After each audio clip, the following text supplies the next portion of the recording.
नमस्कार दोस्तों, स्वागत है आप सभी का आज के मुख्य समाचार के इस वीडियो में, जहां हम आपके लिए हर दिन लेकर आते हैं देश और दुनिया की तमाम बड़ी खबरें। एक एक करके 50 बड़ी खबरों को सिर्फ 10 मिनट में जानेंगे। वीडियो के साथ अंत तक बने रहें। साथ ही आपसे एक छोटी सी रिक्वेस्ट है, अगर आपने अभी तक इस वीडियो को लाइक नहीं किया तो लाइक जरूर कर दे। साथ ही वीडियो के नीचे दिए गए इस लाल रंग के सब्सक्राइब बटन को दबा ले और इस घंटी को भी दबाएं, ताकि आपको दिन भर की बड़ी खबरों की जानकारी लगातार मिलती रहे। तो चलिए दोस्तों, वीडियो को फटाफट शुरू करते हैं। देश में अनिवार्य नहीं होगा वैक्सीनेशन। सुप्रीम कोर्ट ने कहा, वैक्सीन लगाने के लिए लोगों को नहीं किया जा सकता मजबूर। भारत और यूएई के बीच मुक्त व्यापार समझौता लागू, कई क्षेत्र के उत्पादों को मिलेगा फायदा। भारत में जानलेवा हुई हवा, बड़े शहरों में वायु प्रदूषण के चलते कम उम्र में ही लाखों लोगों की मौत, स्टडी में दावा। हिमाचल प्रदेश विधानसभा चुनाव में जीत के लिए बीजेपी का रोड मैप तैयार, लाभकारी योजनाओं के सहारे फिर मिलेगी सत्ता। पेट्रोल डीजल हो सकते हैं सस्ते, एक्साइज ड्यूटी में कटौती कर सकती है सरकार। मुख्तार अब्बास नकवी ने कहा, समान नागरिक संहिता पर चल रही बहस देश के लिए देगी सकारात्मक परिणाम। महंगाई की पड़ रही मार से मिल सकती है थोड़ी राहत, खाने के तेल को सस्ता करने पर विचार कर रही है केंद्र सरकार। किसानों के लिए बिहार सरकार की विशेष पहल, खरीफ सीजन के बीजों की होगी जांच, उत्पादन सुधारने में मिलेगी मदद। सूरत में बनकर तैयार होगा पहला बुलेट ट्रेन स्टेशन, 2025 में डायमंड नगरी में बन जाएगा। बेरोजगारी बनी समस्या, अप्रैल में बेरोजगारी दर 7.83% पर पहुंची, शहरों में गांवों से ज्यादा हालत खराब। उत्तराखंड में जल्द ही लागू होगी national education policy, Dhan Singh Rawat बोले, वेद गीता रामायण को किया जाएगा शामिल। प्रधानमंत्री नरेंद्र मोदी ने कहा, शिक्षा, पोषण व आरोग्य क्षेत्र में गुजरात के हर समाज की रही है भूमिका। पोखरण फायरिंग रेंज से डीआरडीओ ने किया advance towed artillery gun system का सफल परीक्षण, बढ़ेगी सेना की ताकत। पीएम किसान योजना में ई-केवाईसी की आखिरी तारीख एक बार फिर से बढ़ाई गई, ओटीपी से नहीं आधार से पूरी होगी प्रक्रिया। अगले 50 साल में आएगी हजारों महामारियां, 2070 तक जानवरों से इंसानों में फैलेंगे 15,000 वायरस, इसके पीछे क्लाइमेट चेंज का हाथ। उबर का सफर महंगा, दिल्ली एनसीआर में उबर ने 12% किराया बढ़ाया, तेल की बड़ी कीमतों को बताई वजह। सुप्रीम कोर्ट ने कोरोना से मौत पर मुआवजे की तय की समय सीमा, फर्जी क्लेम करने वालों को मिलेगी सख्त सजा। ड्रोन खरीदने के लिए किसानों को 5 लाख रुपए की मदद देगी मोदी सरकार। अब बेसहारा बुजुर्गों को नहीं खलेगी घर की कमी, सीएम अरविंद केजरीवाल ने शुरू किया सीनियर सिटीजन होम, फ्री मिलेंगे सभी सुविधाएं। छत्तीसगढ़ में पढ़ाई के साथ जैविक खेती सीखेंगे बच्चे, स्कूलों में उगाई जाएगी सब्जियां। कई राज्यों में धीमी चल रही है पीएम कुसुम योजना की रफ्तार, महंगे दाम पर डीजल खरीदने को मजबूर है किसान। एमएसपी पर कानूनी गारंटी की मांग को लेकर संयुक्त किसान मोर्चा का अभियान, सरकार पर दबाव बनाने की तैयारी। पंजाब में आप सरकार का एक और बड़ा फैसला, अब निजी स्कूल ड्रेस और किताबें खरीदने के लिए मजबूर नहीं कर सकेंगे। यूपी के बेसिक स्कूलों में अब 12वीं तक पढ़ाई, आदर्श कंपोजिट के तहत हर जिले में एक विद्यालय का होगा चयन। इलेक्ट्रिक व्हीकल का क्रेज चरम पर, अगले 5 सालों में 3 लाख करोड़ का होगा यह बाजार। प्रधानमंत्री फसल बीमा योजना की शिकायतों को दूर करने के लिए हरियाणा सरकार ने बनाया पोर्टल।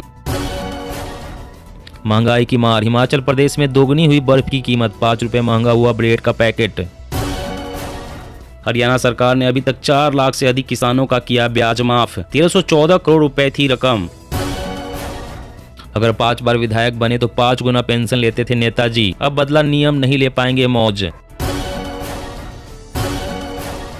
देश की बड़ी मंडियों से नींबू पर ग्राउंड रिपोर्ट, 400 रुपए किलो तक पहुंच चुके हैं नींबू के भाव, अभी और बढ़ेंगे, बारिश के बाद ही मिलेगी राहत। राजस्थान में राजनीतिक जमीन तलाश रही है मायावती, चुनावी मैदान में 200 सीटों पर प्रत्याशी उतारेगी बसपा। टेक्सटाइल सेक्टर साल 2030 तक कपड़ा निर्यात 100 अरब डॉलर तक पहुंचाने का करे प्रयास, पीयूष गोयल। अमेरिका में बोले रक्षा मंत्री राजनाथ सिंह, रूस की वजह से खराब नहीं होंगे भारत और अमेरिका के आपसी रिश्ते। खत्म हुआ 11 करोड़ किसानों का इंतजार, इसी सप्ताह आएंगे पीएम किसान स्कीम के 2000 रुपए। कोरोना के बाद खतरे की नई घंटी, वैज्ञानिकों ने समुद्र में ढूंढे 5500 नए वायरस, ये भविष्य में नई बीमारियों की वजह बन सकते हैं। भारत से बोला अमेरिका, चीन के खिलाफ हम करेंगे आपकी मदद, सीमा पर डबल इंफ्रास्ट्रक्चर बना रहा ड्रैगन। पावर संकट का स्थायी हल निकालने पर मंथन, अमित शाह ने की उच्च स्तरीय बैठक, बिजली की मांग पर नजर रखने का दिया निर्देश। रोबोट मैन्युफैक्चरिंग का हब बनेगा नोएडा, 4 साल में 500 करोड़ का निवेश, हर साल बनेंगे 5 लाख रोबोट, 2000 युवाओं को मिलेगा रोजगार। कुर्सी बचाने के संकट से जूझ रहे हैं सीएम गहलोत, बीजेपी प्रभारी अरुण सिंह बोले राजस्थान को है डबल इंजन सरकार की जरूरत। भविष्य में जंग हाइब्रिड होगी, कंप्यूटर वायरस से लेकर हाइपरसोनिक मिसाइल तक होगी शामिल, वायुसेना चीफ। देश में रिकॉर्ड स्तर पर पहुंची एसी की बिक्री, भीषण गर्मी से सेल में बम्पर इजाफा। किसानों के लिए अच्छी खबर, इस बार भी मानसून के सामान्य रहने का अनुमान, खरीफ फसलों का होगा बम्पर उत्पादन। ऑफिस में काम के घंटे बढ़ेंगे और इन हैंड सैलरी घटेगी, 1 जुलाई से हो सकता है बदलाव। यूजीसी चेयरमैन का बड़ा ऐलान, अब एक साथ 2 डिग्री हासिल कर सकेंगे छात्र, जल्द ही जारी होंगे दिशा निर्देश। कोविड टीके की तकनीक से हार्ट डिजीज का भी हो सकता है इलाज, क्षतिग्रस्त ऊतकों की मरम्मत में होगा मददगार। सीमावर्ती क्षेत्रों में फर्जी आधार कार्ड से नेपाली बन रहे हैं भारतवासी, सरकारी योजनाओं का लाभ लेने और जमीन खरीदने में होता है प्रयोग। जी हां दोस्तों, और भी बड़ी काम की खबरें निकल कर आ रही है, इसलिए वीडियो को लास्ट तक जरूर देखना। तो चलिए दोस्तों, अब जानते हैं महत्वपूर्ण खबरों को विस्तार से। इससे पहले आपसे एक छोटी सी रिक्वेस्ट है, अगर आपने अभी तक इस वीडियो को लाइक नहीं किया तो लाइक जरूर कर दे। देश में अनिवार्य नहीं होगा वैक्सीनेशन, सुप्रीम कोर्ट ने कहा वैक्सीन लगाने के लिए लोगों को नहीं किया जा सकता मजबूर। जी हाँ, कोरोना वायरस वैक्सीन को अनिवार्य करने पर सुप्रीम कोर्ट ने कहा है कि किसी को वैक्सीन लगवाने के लिए मजबूर नहीं किया जा सकता। सुप्रीम कोर्ट ने कहा है कि अपने शरीर पर अधिकार होना अनुच्छेद 21 का हिस्सा है, इस तरह किसी को भी वैक्सीन लगाने के लिए मजबूर नहीं किया जा सकता है। देश की शीर्ष अदालत ने कहा है कि किसी भी व्यक्ति को वैक्सीनेशन के लिए मजबूर नहीं किया जा सकता है, लेकिन सरकार महामारी जैसे गंभीर मामलों पर नीति बना सकती है। सरकार बड़े और सार्वजनिक स्वास्थ्य के लिए कुछ शर्त रख सकती है। सुप्रीम कोर्ट ने वैक्सीनेशन को अनिवार्य करने की मांग वाली याचिका को खारिज भी कर दिया। सुप्रीम कोर्ट ने केंद्र को वैक्सीनेशन के दुष्परिणामों को प्रकाशित करने का निर्देश दिया है। साथ ही कोरोना वैक्सीनेशन की अनिवार्यता को चुनौती देने वाली याचिका को सुप्रीम कोर्ट ने खारिज किया। और अगली बड़ी खबर की बात करें तो पेट्रोल डीजल हो सकते हैं सस्ते, एक्साइज ड्यूटी में कटौती कर सकती है सरकार। जी हां, पेट्रोल और डीजल की महंगाई से आम आदमी को जल्द ही राहत मिल सकती है। सरकार पेट्रोल डीजल पर एक्साइज ड्यूटी में कटौती करने पर विचार कर रही है। एक रिपोर्ट में कहा गया है कि पेट्रोल एंड नेचुरल गैस मंत्रालय और वित्त मंत्रालय पेट्रोल और डीजल पर एक्साइज ड्यूटी घटाने को लेकर विचार विमर्श कर रहा है। आपको बता दें कि आज तेल कंपनियों ने लगातार 6वें दिन तेल की कीमतों में कोई बदलाव नहीं किया है। हालांकि रिपोर्ट के मुताबिक सरकार एलपीजी गैस सिलेंडर की कीमतों में बढ़ोतरी कर सकती है। सूत्रों ने बताया है कि सरकार एलपीजी की कीमतों पर करीबी से नजर रख रही है। सरकार घरेलू एलपीजी सिलेंडर का भाव स्थिर रखने की कोशिश कर रही है, जबकि कॉमर्शियल एलपीजी के दाम में एक और इजाफा हो सकता है। और अगली बड़ी खबर की बात कर तो दूध को एमएसपी के दायरे में लाओ, चारा और पशु आहार महंगा हो गया है, हमें पुराना दाम ही मिल रहा है। जी हाँ, खेती के बाद पशुपालन आम आदमी से जुड़ा बड़ा कारोबार है, लेकिन इन दिनों पशुओं का पालन पोषण एक बड़े संकट के दौर से गुजर रहा है। यह समस्या इतनी बड़ी है कि उसका असर आप पर भी आएगा। दूध महंगा हो सकता है क्योंकि पशुओं के लिए चारा काफी महंगा हो गया है। डेयरी कंपनियों की मनमानी से परेशान महाराष्ट्र के किसानों ने प्याज के बाद अब दूध को भी न्यूनतम समर्थन मूल्य यानी कि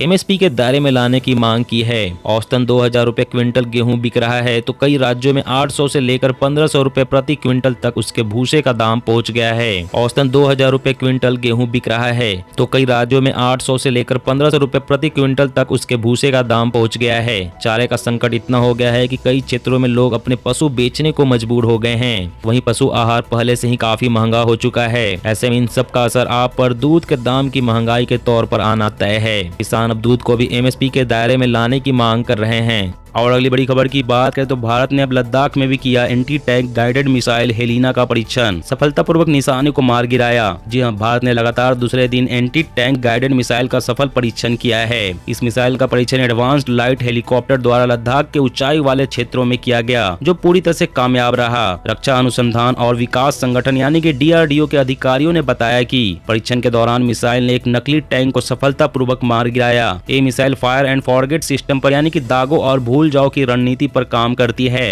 हेलिना मिसाइल 7 किलोमीटर दूर तक के लक्ष्य पर हमला कर सकती है। रक्षा मंत्रालय ने इस बारे में जारी अपने एक बयान में कहा है कि इंफ्रारेड इमेजिंग सिस्टम द्वारा निर्देशित फायर एंड फॉरगेट मिसाइल ने सफलतापूर्वक उच्च उच्च ऊंचाई पर एक नकली टैंक लक्ष्य को निशाना बनाया। और अगली बड़ी खबर की बात करें तो महंगाई की पड़ रही मार से मिल सकती है थोड़ी राहत। खाने के तेल को सस्ता करने पर विचार कर रही है केंद्र सरकार। जी हां, खाने के तेल के आसमान छूती भाव से राहत मिलने की उम्मीद है। सरकार एडिबल ऑयल के इंपोर्ट पर सेस घटाने पर विचार कर रही है। इससे कीमत में नरमी आएगी और लोगों को राहत मिलेगी। भारत अपनी जरूरत का आधा तेल इंडोनेशिया से आयात करता था। इंडोनेशिया ने अचानक से पाम ऑयल और क्रूड पाम ऑयल के निर्यात पर रोक लगा दी है, जिसके कारण भारत में खलबली मच गई है। मांग बढ़ने और सप्लाई घटने के कारण कीमत में तेजी से उछाल आ रहा है। मिंट रिपोर्ट के मुताबिक ministry of consumer affairs edible oil import पर 5% का एग्री सेस कम करने की तैयारी चल रही है। दोस्तों, आज की खबरों में बस इतना ही। इसी तरह हर रोज काम की खबरें जानने के लिए आप हमेशा हमारे साथ जुड़े रहें। हमारे साथ जुड़ने के लिए वीडियो के नीचे दिए गए लाल रंग के सब्सक्राइब बटन को दबा लें और साथ इस घंटी को भी दबाएं ताकि आपको हर खबर की सटीक जानकारी मिल सके। जय हिंद, जय भारत, धन्यवाद।